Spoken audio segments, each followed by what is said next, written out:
Now, when Elizabeth II ascended to the throne in 1952, she became Patron of the Scout Association and gave her name to its highest training award, the Queen's Scout Award.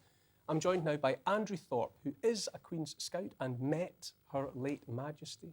Good evening. Good evening. Tell me, what is a Queen's Scout? What is that distinction all about? Well, throughout her reign, the Queen has been incredibly special to the Scout movement, right from the start, where our members volunteered at the coronation. And of course, when anyone joins the Scout movement, they take their Scout promise. And a line within that is to do their duty to the Queen.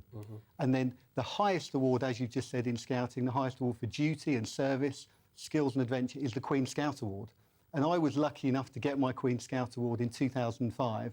And as part of that, I had the amazing opportunity to meet the Queen on her 80th birthday and represent World Scouting.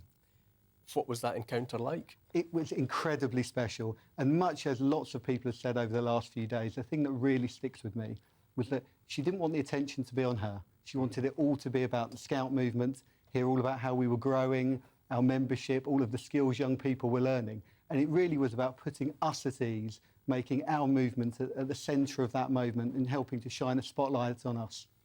Is it even, I'm putting you on the spot here, is it possible to estimate how many people have been affected by the Scouting movement? How many Scouts there have been across the time of Queen Elizabeth's reign? Well, in the UK at the moment, we've got over 500,000 members. So as you can see, there's a huge amount all the time. And that's everything up from Squirrel Scouts at the age of 4, right the way up to our volunteers right throughout their life. So many, many people touched by the Queen, many millions taking their promise to do their duty to God and the Queen. And you know, with the Queen, we couldn't have a better example, as she showed us for our entire reign, of service to others and really putting others first. Do you remember what you specifically said to you? Did you have a particular, personal encounter with Her Majesty? I do. As I said, she wanted to know all about what I'd done to get my Queen Scout Award. So I talked about how I'd been on an expedition in Northern Ireland, how I'd been teaching rock climbing in America, and also volunteering in my community to help others.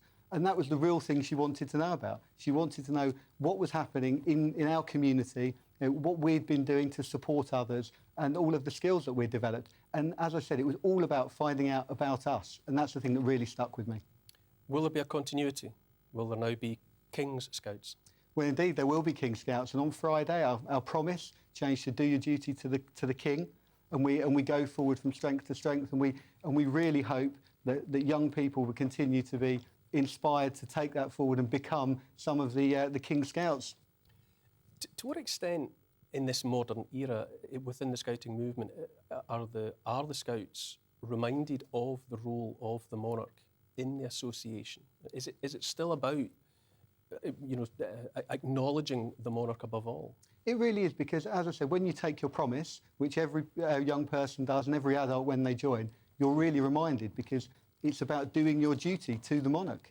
So it really is at the heart, and it's about using that example with right the way through our members, as I said, from the youngest squirrel to the oldest volunteer, to really take that example of duty, service, and really live that in our everyday lives in our community. And the monarch is a great inspiration as part of that.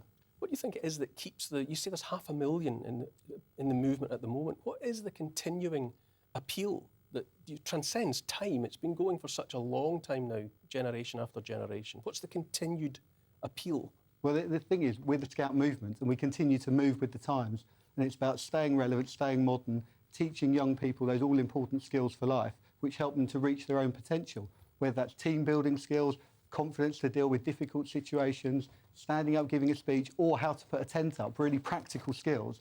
It's about giving young people those skills they can go forward and use them in their lives. And as we come out of the pandemic, the Scout movement's more important than ever, because it gives young people those skills to really spring forward with confidence.